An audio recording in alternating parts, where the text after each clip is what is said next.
Dardigan.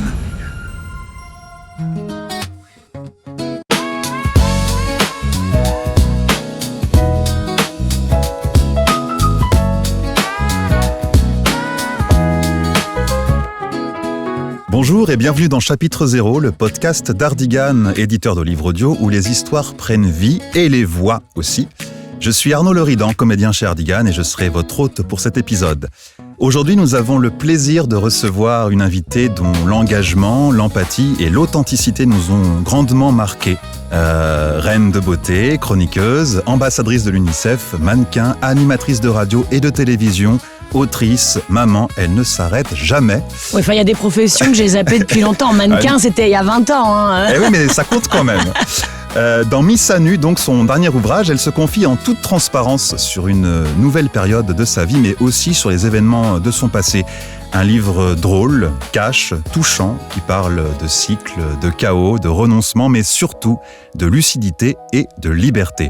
Bonjour, Élodie Gossuin. Bonjour, je suis très honorée d'être là et de pouvoir me confier à vous et surtout de présenter mon nouveau bébé, ouais. Eh oui, j'imagine. Merci à vous d'avoir accepté notre invitation, surtout.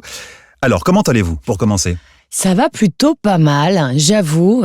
Ça oscille en fonction des mois. L'émotion est forte d'avoir enfin des nuits à peu près normales après avoir passé des semaines à écrire et à corriger, d'avoir vécu une gestation pour cet ouvrage qui a été formidable. Et puis après, t'as aussi les corrections, les bons à tirer, etc. Et puis t'as les doutes qui viennent une fois que tu partages la garde de ce bébé avec d'autres. Et ouais, c'est l'inquiétude maintenant d'être lu parce que je l'ai fait à la base comme une transmission à mes enfants et finalement je me dis que c'était une main tendue aussi aux femmes en général et j'ai hâte d'avoir leur retour et en même temps j'ai peur. Un mélange redoutable. Ouais. Alors, livre qui va être lu bien sûr, mais qui va être aussi écouté puisque vous avez enregistré vous-même votre livre. Est-ce que c'était une grande première pour vous ? C'était une grande première que d'enregistrer, de poser ma voix sur mes mots. Je m'inquiétais beaucoup. Je me suis dit que j'allais le revivre et le faire renaître d'une autre façon. J'ai changé certains mots. J'ai essayé de le faire avec l'émotion qui était la mienne en l'écrivant. Je pensais ne pas en être capable aussi, parce que même si je suis animatrice de radio ou que j'ai déjà posé ma voix, mais sur des sujets, c'est un autre exercice. Et j'avais peur de ne pas être capable de gérer mon émotion aussi, sur certains chapitres, sur certaines choses. Certains secrets aussi que je dévoile et de finalement les dévoiler à haute voix, ça a été un moment très intense. J'imagine, ouais. C'est un exercice intense, mais justement l'émotion enrichit le propos et je suis certain que le résultat sera exceptionnel. Alors cette expérience de lecture de votre livre, en quoi diffère-t-elle du doublage par exemple que vous avez pu faire pour un film d'animation ? Alors c'est vrai que de poser ma voix, je dis poser ma voix en tout cas de lire, d'avoir cette version audio, de lire mon propre livre, c'est très différent parce que déjà, c'est qu'il y a certains passages, je les connais presque par cœur. Bien sûr. Je savais ce que je voulais faire, ressentir et faire naître en posant les mots. Et finalement, je trouve que ça passe encore plus avec la voix. Et ça diffère énormément des autres exercices parce que, par exemple, moi, poser ma voix sur les sujets qu'on produit, qu'on monte, etc., j'ai un regard extérieur et je narre la vie des autres. Le film d'animation, c'est ultra carré, ultra timé. En plus, tu te bases sur des versions américaines. J'avais eu la chance de doubler, de faire une voix dans le film d'animation Tad l'aventurier. C'est hyper compliqué parce que vraiment, c'est une vraie chorégraphie. Là, j'ai cette liberté de raconter ce que j'avais écrit. Donc, c'est mon histoire et c'est juste de trouver la tonalité pour que ça rassemble et de me dire que c'est vraiment ça. C'était pour offrir une opportunité aux autres de briser les silences, quoi. C'était ça. Très bien, excellente, très belle démarche. Alors, même si ce sont vos mots, ces deux exercices tout de même sont une certaine forme d'acting. Est-ce que c'est une carrière que vous auriez aimé embrasser, d'être actrice, comédienne ? Je suis une piètre comédienne. Non, mais je suis nulle. C'est pas mon truc.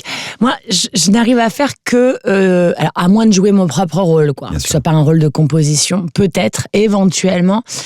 Mais j'ai toujours eu plein de rêves, j'en ai encore plein. Et je sais que c'est un métier qui fait rêver, mais ça ne me fait pas rêver moi. Voilà, c'est-à-dire que moi j'ai besoin de faire les choses spontanément, avec une liberté et en tout cas quelque chose qui me ressemble. Je pourrais pas jouer un personnage qui soit trop différent de ce que je suis au quotidien, alors que justement la plupart des acteurs, c'est ce qu'ils veulent justement. Ah oui, je confirme. Tu vas travailler un truc, Bien j'imagine bien. Et là j'ai pas eu besoin de jouer la comédie, j'ai vraiment essayé de poser ma voix et de le dire comme moi je me le disais à moi-même en écrivant seule en pleine nuit devant mon ordinateur. Ça m'a rappelé aussi ces moments de souffrance à l'écriture, ces chapitres jetés, réécrits. Enfin voilà, c'est des sentiments entremêlés qui font que j'ai essayé de le faire passer au travers de ma voix. Mais justement, j'en perds ma voix parce que j'imaginais pas que ce soit aussi intense.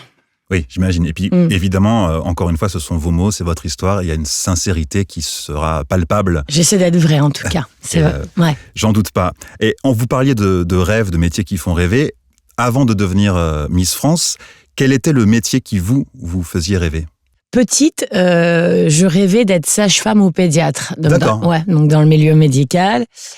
Après, j'ai parlé pendant il fut un temps ambassadrice de la France. Mais tu sais, je voulais être ambassadrice à l'étranger, voilà. Donc, quelque part, Miss France, ça m'a offert, dans une moindre mesure, ce rôle-là, en mode princesse conte de fées. Mais c'était en médecine, j'ai commencé des études de médecine. D'accord. Et quand j'ai été élue Miss France, j'étais en école d'infirmière. Mais avec le recul, vraiment, le métier qui continue à me faire vibrer, et si je devais reprendre des études, ce serait une école de sage-femme. Ouais. Très beau métier, pas assez médiatisé. On n'en parle pas assez, effectivement. Parlons de l'écriture, puisque l'écriture a trouvé sa place dans votre vie depuis quelques années. Vous ajoutez d'ailleurs votre 5e ouvrage à votre escarcelle. Que vous procure ce médium, ce moyen d'expression ? La forme thérapeutique que ça peut intégrer est vraiment unique. Alors, complémentaire pour moi dans mes cheminements, etc. Quelque part aussi, c'est une prise de conscience qu'il a fallu que j'atteigne les 40 ans passés. Bon, j'ai même eu 45 ans, pour être tout à fait honnête. Vous ne les faites pas. Ah, c'est gentil. Mais il m'a fallu vraiment... C'est la prise de conscience qu'il m'a fallu des années pour être pleinement honnête et pleinement libérée. Et plus que tous les autres, Miss à nu, ça a été ma thérapie. Et c'est vrai que j'en ai encore des frissons parce que ça a été...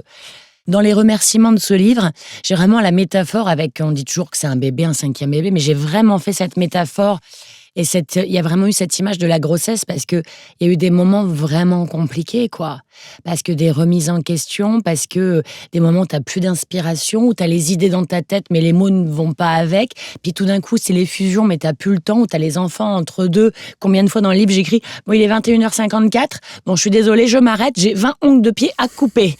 Là, tu vois, c'est que tu peux pas non plus te mettre dans ta bulle, comme certains artistes, dans leur cabane, dans leur machin, etc. Donc, au final, il est aussi révélateur de la vraie vie parce qu'il s'est construit dans la vraie vie, quoi. Et entouré de mes enfants et de mon mari, des injonctions de la vie quotidienne, des galères, etc., des humeurs. Et ce livre commence sur la ménopause parce que je suis ménopausée. Et du coup, il a été écrit en le vivant pleinement, quoi, en attaquant le traitement hormonal, en me réveillant en pleine nuit, le t-shirt détrempé, avec mes sautes d'humeur, ma fatigue, la perte de cheveux, le machin, mon médecin qui me parle d'ostéoporose. Mais qu'est-ce qu'il me raconte, le gars ? Donc, ça a été du vécu et écrit en instantané. Et je pense que personne ne pourra m'enlever, en tout cas, dire que c'est ma vérité à moi et que je peux pas être plus sincère que ça. Il vient vraiment du cœur et j'y ai mis toutes mes tripes, quoi. Vraiment. Et ça se ressent justement, alors vous en parlez de la ménopause, pour se mettre à nu, comme le titre l'indique à ce point, il faut, j'imagine, affronter une réalité physique, vous en parlez, souvent passée sous silence, malheureusement, celle d'un corps qui change, qui fatigue, qui surprend parfois, sans doute. Vous en parlez de la ménopause comme d'un tsunami intérieur que la société préfère ignorer, encore une fois, malheureusement. Pourquoi le mot lui-même, à votre avis, est-il encore perçu comme un synonyme de péremption? Exactement, selon vous? C'est ce que j'écris, ouais. Parce que je trouve que les mentalités évoluent, mais qu'on est passé par des phases où aborder les soucis liés à la féminité, ça a toujours été des épreuves et des étapes à franchir. Je veux dire, il y a quelques années en arrière, si vous vous retournez, parler de règles, ça se faisait pas. T'avais mal pendant tes règles, c'est normal, t'es une femme, t'as tes règles, t'as mal, c'est logique. Ça fait 10 ans qu'on parle d'endométriose. Parler librement des parcours PMA, des soucis liés à la grossesse, aux hormones en général, aux pilules contraceptives. nos mères, tout le monde a toujours... C'était aux femmes de subir et de supporter. Et je trouve que la ménopause, ça reste un mot très difficile à prononcer parce qu'effectivement, c'est un truc, les femmes en retour d'âge, qu'il faudrait mettre dans un trou noir pour les invisibiliser davantage. Et que, c'est pareil, t'es une femme, t'es en pleine ménopause, t'as des bouffées de chaleur. Madame, c'est lié à l'âge, c'est normal, faut supporter. Et il y en a marre des faux supporter. Et c'était vraiment un coup de gueule parce que j'ai vraiment fait plein de recherches liées à la ménopause pour mon cas personnel, pour les femmes qui m'entourent, et après, encore plus poussé pour ce livre-là, et de se rendre compte qu'il n'y a même pas d'heure dans le tronc commun des études de médecine liées à la ménopause. 1 heure max, 1 heure grand max.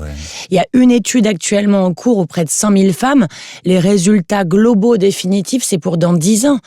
Qui est une étude qui a été menée il y a 20 ans aux États-Unis, qui a fait, alourdir les stylos à ordonnance et peser vraiment une épée Damoclès sur toutes les femmes, parce que le résultat de cette étude, c'était que les hormones de substitution engendraient des cas d'infarctus, de maladies cardiovasculaires en général, etc.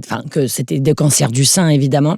Sauf que l'étude a été menée aux États-Unis avec des hormones qui étaient issues de l'urine de juments et données à des femmes ménopausées depuis plus de 10 ans.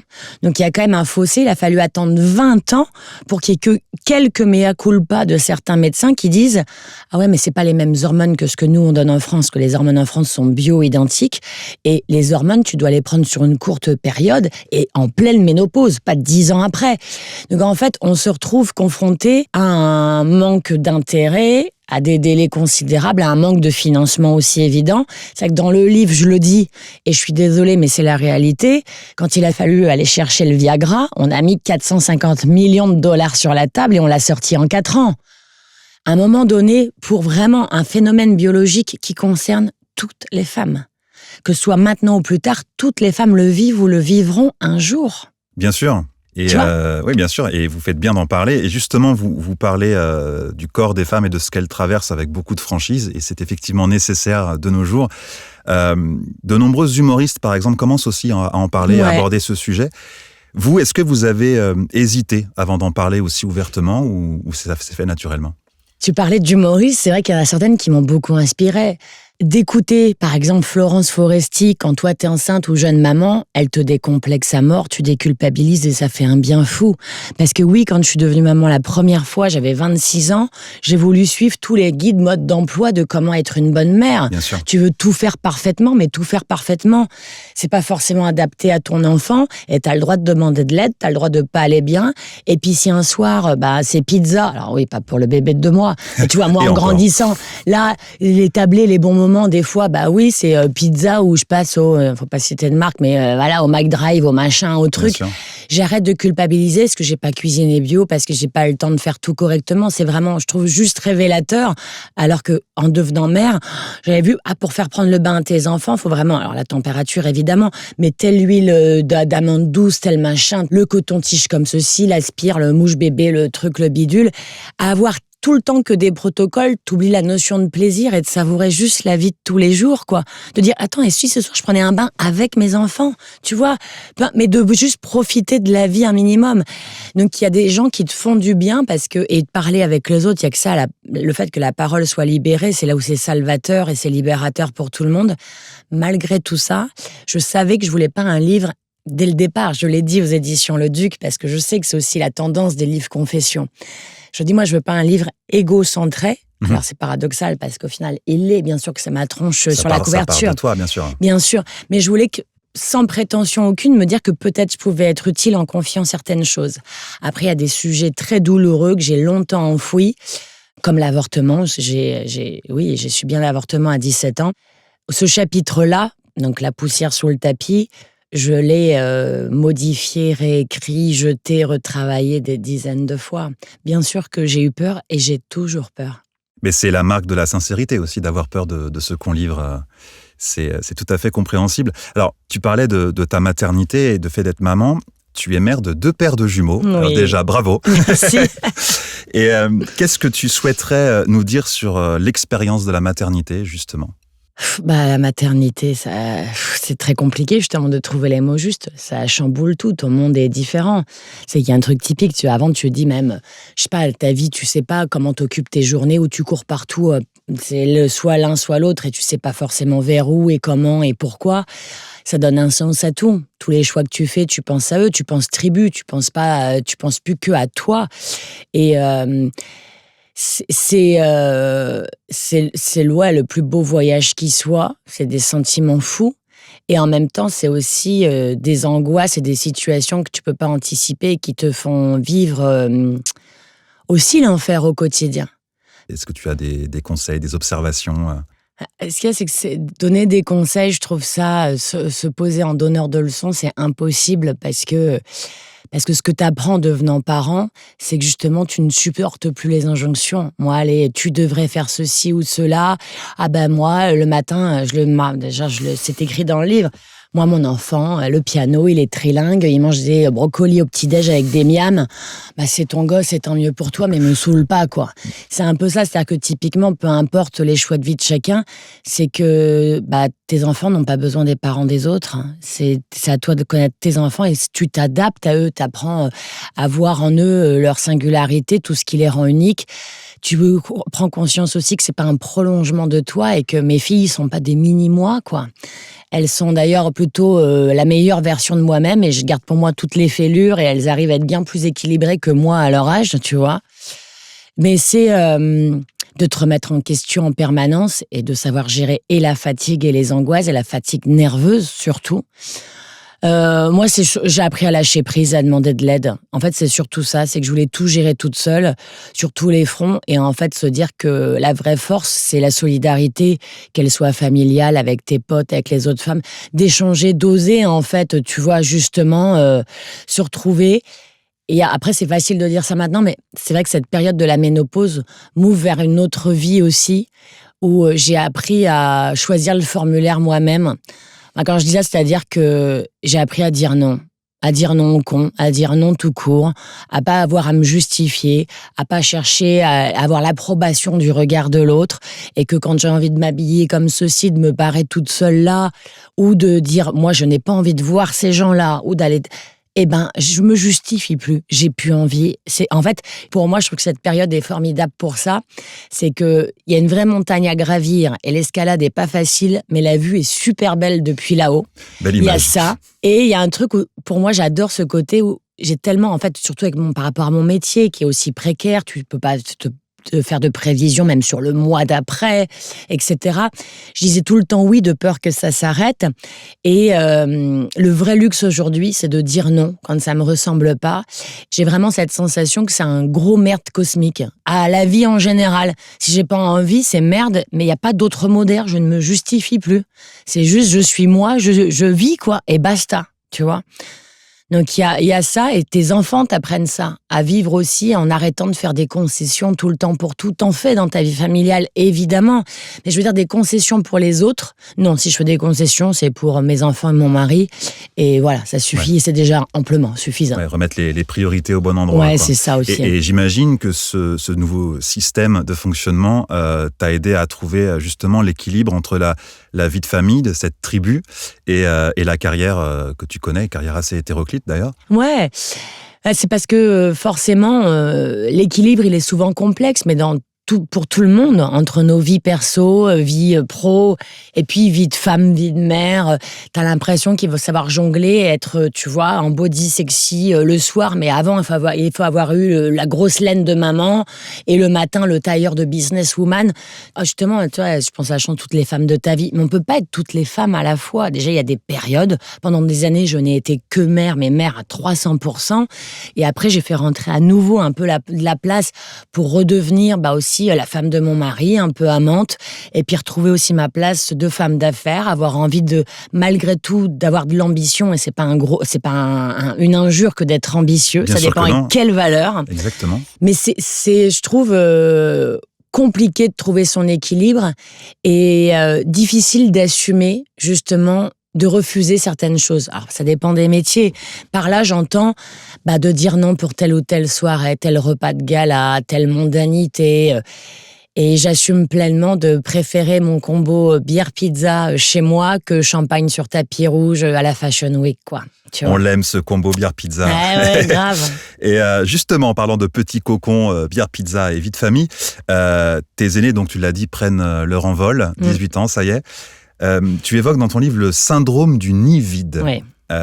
Qu'est-ce qui te fait peur dans cette nouvelle étape et ça te renvoie à quoi? Il y a plein de choses. Là, je suis en plein dedans et c'est vraiment très complexe. Enfin, ce qu'il y a, c'est que tu as des imprévus non-stop. Justement, ils sont partis en études supérieures. Ça se passe finalement pas si bien que ça. Donc, en fait, en plus, tu t'as l'écoute en non-stop. Tu es là toujours en bouée de secours au cas où, présent sans étouffer. Et de trouver sa place, déjà, c'est compliqué. Après, c'est vrai que syndrome du nid vide, je le dis pas tout à fait, parce que oui, j'ai encore mes 2 petits à la maison, mais quand même, ça secoue sévère, de chez sévère chez moi. Vraiment. Bon, en plus, on a perdu notre chien. C'est un équilibre qui se remet en place, mais qui est assez douloureux en ce moment. Ce que je découvre et qui est particulier véritablement, pour moi, le choc, ça n'a pas été le tout premier départ, ça n'a pas été d'anticiper, ça n'a pas été Parcoursup, même si tout ça, c'est la galère.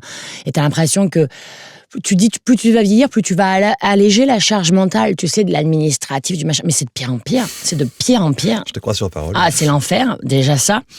Mais vraiment, là où ça m'a...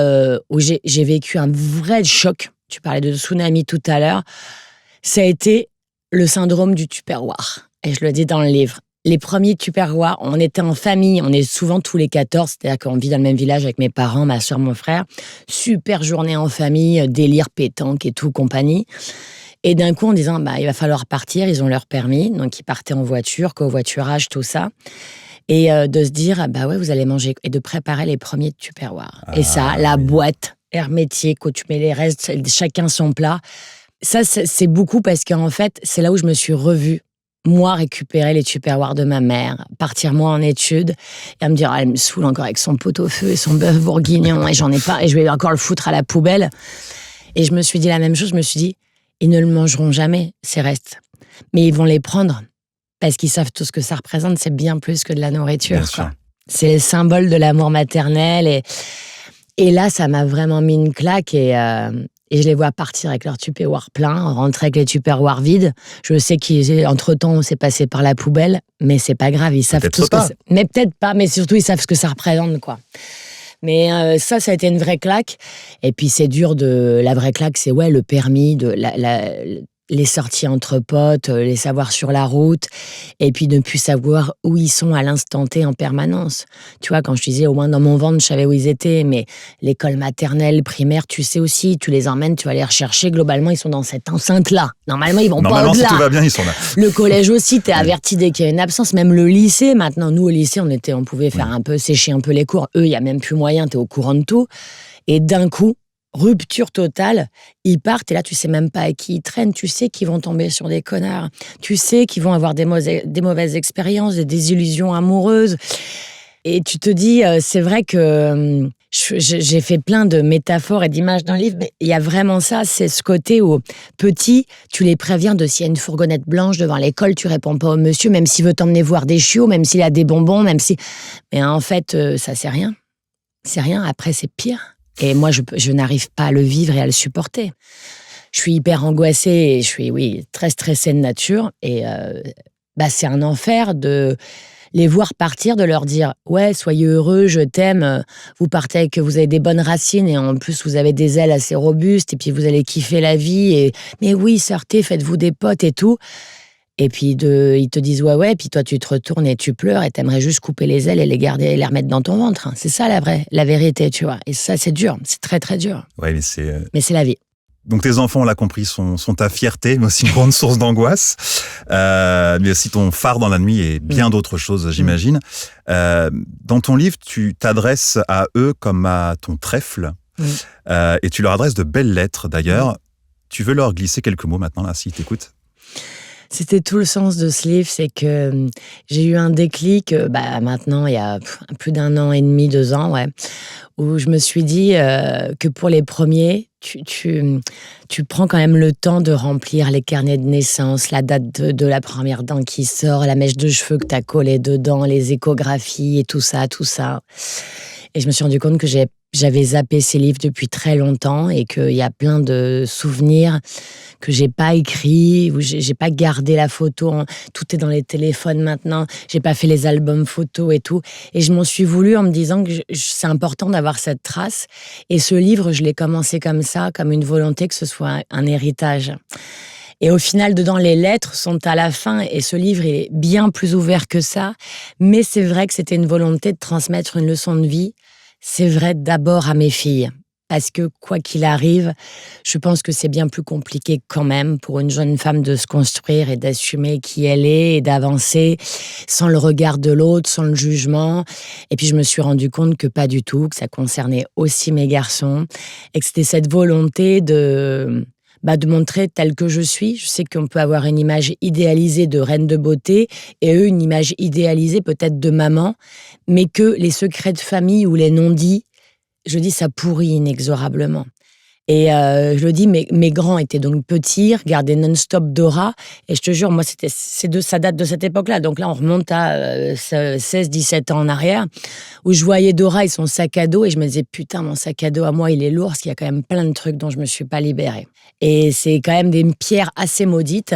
Et puis tu te rends compte, en parlant avec les gens, que tout le monde a des secrets de famille, qu'il y a des non-dits, et que c'est trop lourd. Parce qu'en fait, ça fait effet boule de neige. Et c'est le contraire, c'est de plus en plus lourd à porter pour les générations suivantes. Et j'avais ce besoin de leur transmettre ça parce que je pense que c'est l'essentiel pour qu'ils soient, eux, libérés et qu'ils avancent bien plus légers dans la vie. Et après, c'est de leur dire à eux simplement, ils savent tout, mais je suis tellement fière de les voir. Ce sont de très belles personnes. C'est ce qui me rend le plus fière, c'est que ils sont bienveillants, respectueux et ils ont plein de lumière en eux. Donc, je dis, mon foyer, c'est un vrai feu que j'essaie d'alimenter tous les jours. Mais finalement, c'est eux qui me font grandir aussi. Ouais, énormément.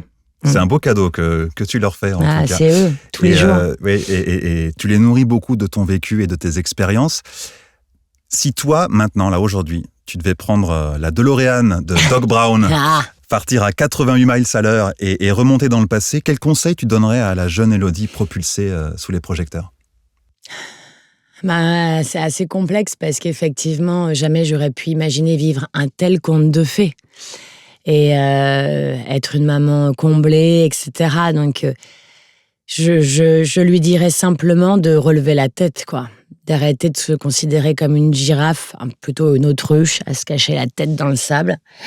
Et c'est-à-dire qu'il n'y a pas de voie toute tracée et que même si le schéma familial peut être parfois douloureux ou complexe, de garder la tête haute, quoi. J'aimerais bien lui transmettre la faculté de repérer au loin les manipulateurs, les toxiques et les pervers narcissiques. J'aimerais tellement la protéger de ça. Je le suis maintenant parce que c'est malheureusement, douloureusement l'expérience. Mais j'aimerais la rendre tout aussi naïve et gentille, mais avec ce don de détection de la manipulation. Et je suis sûr que ça lui rendrait service, et à beaucoup d'autres d'ailleurs. Et on va peut-être finir là-dessus. Quel mot souhaiterais-tu dire à toutes les femmes qui nous écoutent, que ce soit dans ton livre ou dans ce podcast, et qui se disent à l'heure actuelle « Ah, tiens, là, je me reconnais ». Qu'est-ce que tu pourrais leur dire ? Qu'on est toutes sœurs de corps, je le dis, mais c'est vrai, et qu'il faut arrêter de se taire, de croire qu'on est seul dans son coin, à galérer, à plus pouvoir faire de corde à sauter, à plus reconnaître ni ses cheveux et à se demander où est passée sa libido, à de devoir gérer, de se sentir débordé, épuisé, de finir ses journées en se disant qu'on n'avait pas fait un quart de ce qu'on avait projeté, de s'auto-flageller en permanence sur je fais pas assez bien, je suis pas assez femme, je suis pas assez mère, je gère pas assez le boulot, pas jamais assez, rien n'est jamais assez, et de se dire que en fait on est toutes pareilles.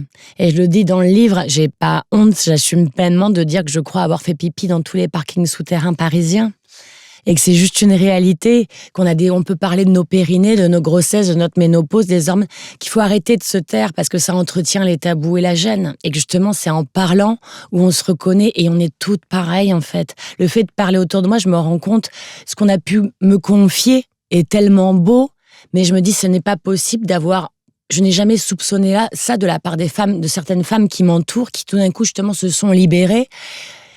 Et ça fait du bien, c'est la plus belle leçon de vie qui soit. Donc ouais, on est toutes pareilles et je suis obligée de le dire parce que c'est un titre. Et tu sais ce que je vais dire. Oui. Parce que, à la base, ce livre, je voulais l'intituler « La force m'habite » ou « La force t'habite ». Et je pense que c'est ça. Et ça fait sourire, mais c'est vrai. La force nous habite et la force t'habite. Voilà. Eh bien, ce sera le mot de la fin. Ouais. On ne pouvait trouver meilleur mot. Merci beaucoup, Élodie Gossuin, pour tous ces conseils, ce témoignage et pour ce livre, Miss à nu, que tu as enregistré avec grand talent. Merci avec beaucoup. Beaucoup d'émotion. J'en doute pas. Ouais. Quant à nous, on se retrouve très bientôt dans un prochain chapitre 0. Très bientôt. Merci. Merci Au à revoir. toi.